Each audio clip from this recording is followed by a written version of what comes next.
das ist ärgerlich. Hallo zusammen, schön, dass ihr dabei seid. Ja, wir werden heute ein etwas spezielles Brett zusammenbauen. Vorher noch ein kleines Update. Ich habe endlich wieder Tree Flips geschafft. Ich kann sie wieder. Vielleicht habt ihr es schon gesehen auf Instagram. Kleiner Überblick über das, was heute schon so passiert ist. Kommt jetzt.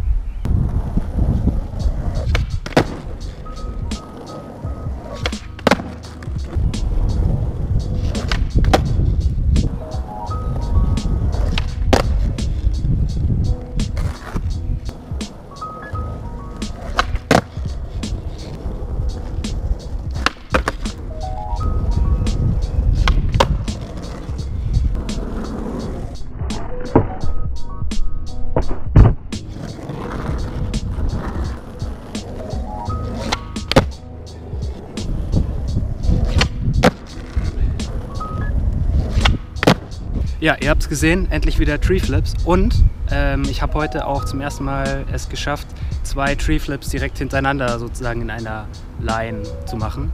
Das zeige ich euch auch noch eben.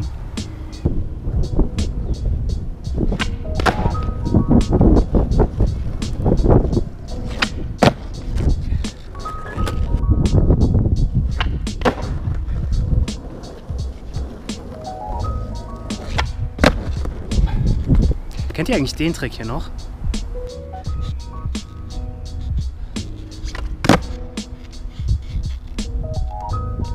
Super witzig. Und dann habe ich noch einen, der sich für Anfänger ziemlich gut eignet, habe ich festgestellt, wie mich. Weil man eigentlich nur einen Shove-It können muss als Voraussetzung. Nämlich den Shove-It Revert, den habe ich schon ein paar Mal gemacht in anderen Videos. Der hier.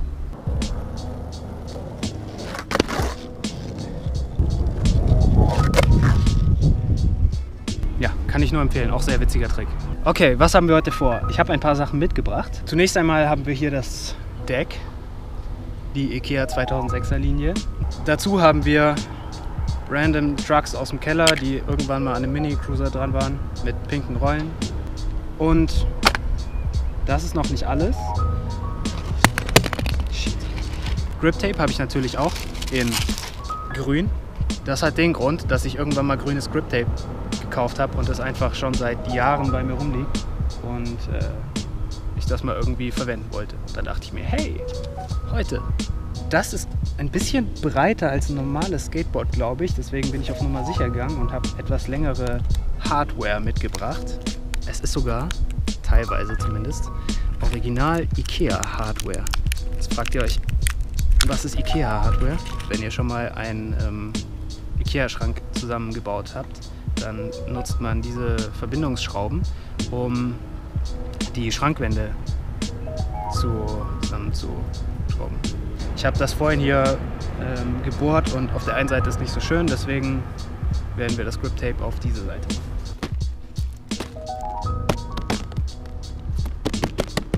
Ich vermute, dass es sowieso beim ersten Ollie brechen wird, deswegen gebe ich mir jetzt hier nicht besonders viel Mühe.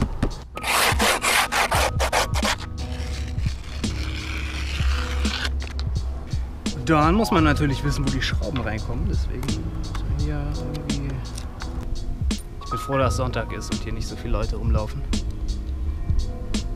Generell bin ich froh, dass Sonntag ist. Sonntag ist ein schöner Tag. Das sieht gut aus. Wenn ihr einen IKEA-Schrank aufbaut, dann werdet ihr das wahrscheinlich nicht nur mit einem Skate-Tool schaffen. Seid euch dessen bewusst. Oh, es ist geschafft.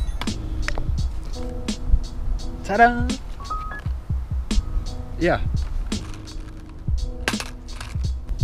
Ich würde erstmal ein bisschen rumfahren und dann vielleicht mit Manual anfangen. Und dann probieren wir mal einen Ollie, schauen, ob das funktioniert. Los geht's, drückt mir die Daumen, dass es nicht direkt kaputt geht.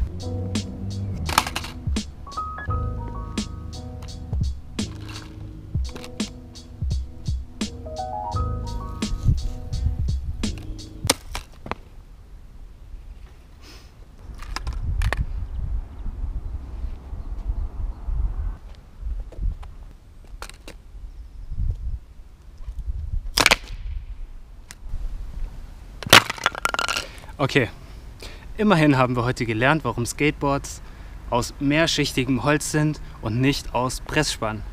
Ich glaube, ich mache jetzt hier einen Cut und komme nächstes Mal wieder mit einem vernünftigen Stück Holz, dass man einigermaßen skaten kann.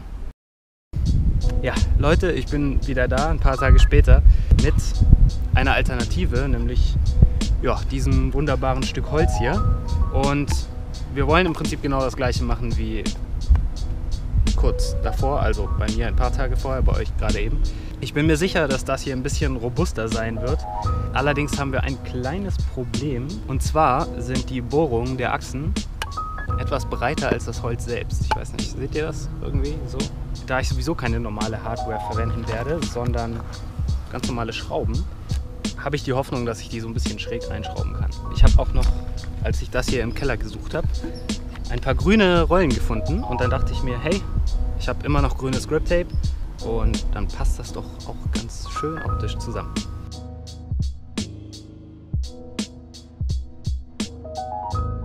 Okay, soweit so gut. Eine Achse ist dran. Nicht ganz perfekt gerade, aber es könnte tatsächlich funktionieren. Offensichtlich habe ich es tatsächlich geschafft, nur 7 Schrauben einzupacken. Nein! Hier ist sie! Cool!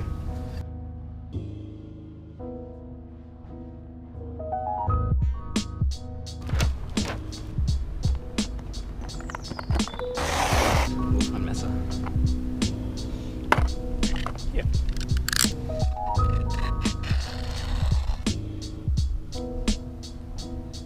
Okay, cool. Erstmal danke, dass ihr noch dabei seid. Das Schlimmste haben wir geschafft. Jetzt können wir das Ding endlich fahren. Ich hoffe nur, dass jetzt auch irgendwie was machbar ist. Und wie gesagt, dass es nicht gleich kaputt geht. Genug geredet. Fahren wir das Ding.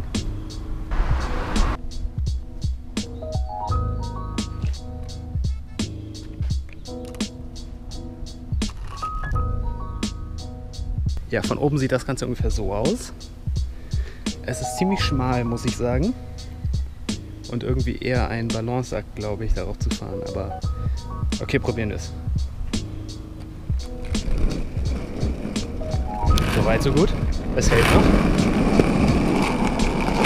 Okay, okay. Es ist gut, wenn ich das mal eben beschreiben darf.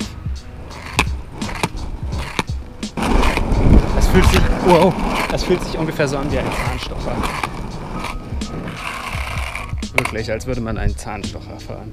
Ich versuche jetzt mal einigermaßen klarzukommen auf dem Ding. Also es macht tatsächlich Spaß, muss ich sagen. Hätte ich nicht gedacht. Man kann überhaupt nicht durch Gewichtsverlagerung lenken, sondern muss ja, so durch Tic-Tac-Bewegungen lenken und balancieren irgendwie auch.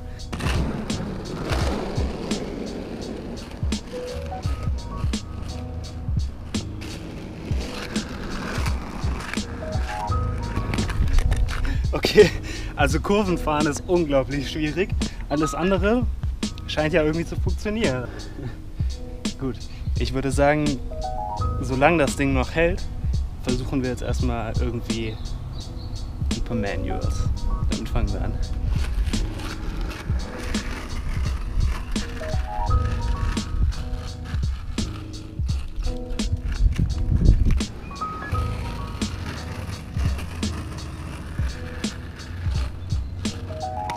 Okay, das war schon mal nicht so schlecht. Los, Manny.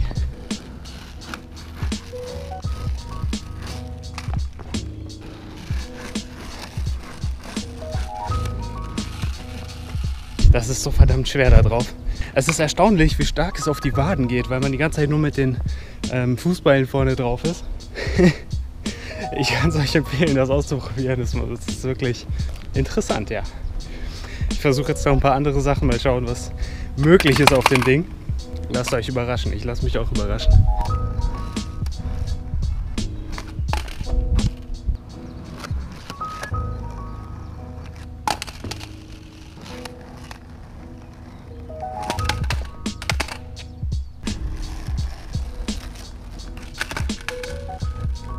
Habt ihr das gesehen? Okay, Shove It werde ich nicht schaffen, sage ich jetzt schon. Zu schwierig, aber ich glaube, Ollie Front Shove wird machbar sein. Probieren wir den.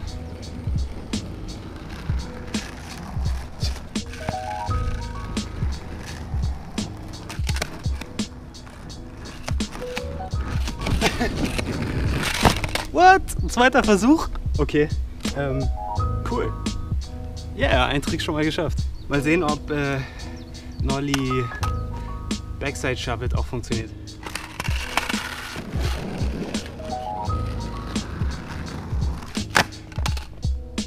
Ja, der ist machbar.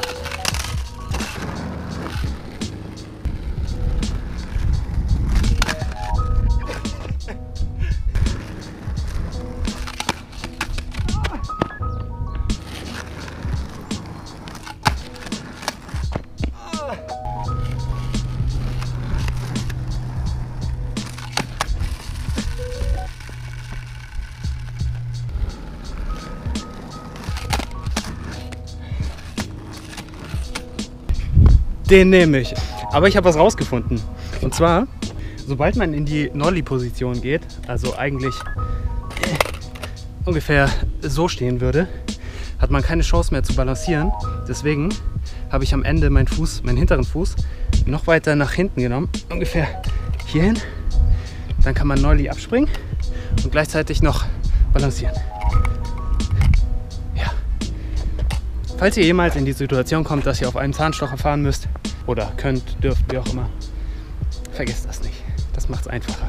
Was ich übersprungen habe, was ja eigentlich noch einfacher sein müsste, sind ein paar Bordsteintricks. Also sprich, erstmal Bordstein runterfahren und dann vielleicht Bordstein Ollie hoch. Das wäre schon abgefahren. Fahren wir erstmal runter. Hier.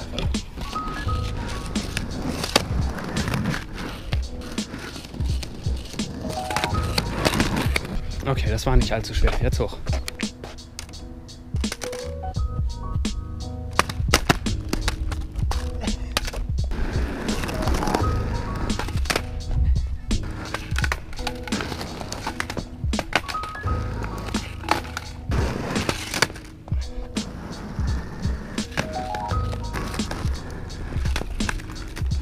Geht doch. Okay, das war nichts zum Jubeln, aber ich habe den Bordstein gezwungen, irgendwie. Nee, im Ernst, Ollie ist so verdammt schwierig da drauf, weil das Ding einfach keinen Pop hat. Null.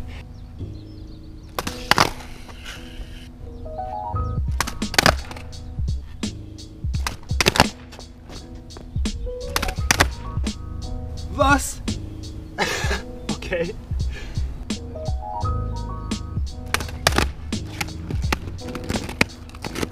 Was? Okay, es war Toe Drag, aber mal ganz ehrlich, auf dem Zahnstocher ist es auch verdammt schwer, kein Toe Drag zu haben. Ich versuch's noch ein paar Mal, bis dieser Akku hier leer ist, aber ansonsten nehme ich den. Krass. Okay, wir haben heute gelernt, dass es möglich ist, einen Kickflip auf einem Holzstück mit Rollen dran zu machen, auch wenn man es nicht schafft, damit ein Ollie den Bordstein hochzumachen. Das ist sehr interessant.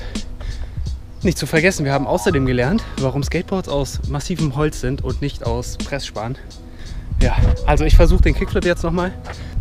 Wenn ihr mehr von solchen Experimenten sehen wollt, lasst es mich wissen. Ansonsten ja, sehen wir uns demnächst wieder mit einem normalen Skate-Video. Okay, bis dahin, macht's gut.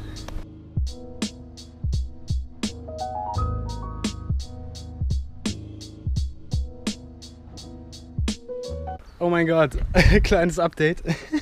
Es ist so weird, wieder auf meinem normalen Brett zu fahren. Wow, ich glaube, ich brauche erstmal ein bisschen, um mich daran zu gewöhnen. Es fühlt sich so schwammig und riesig an, wie so ein Teppich irgendwie.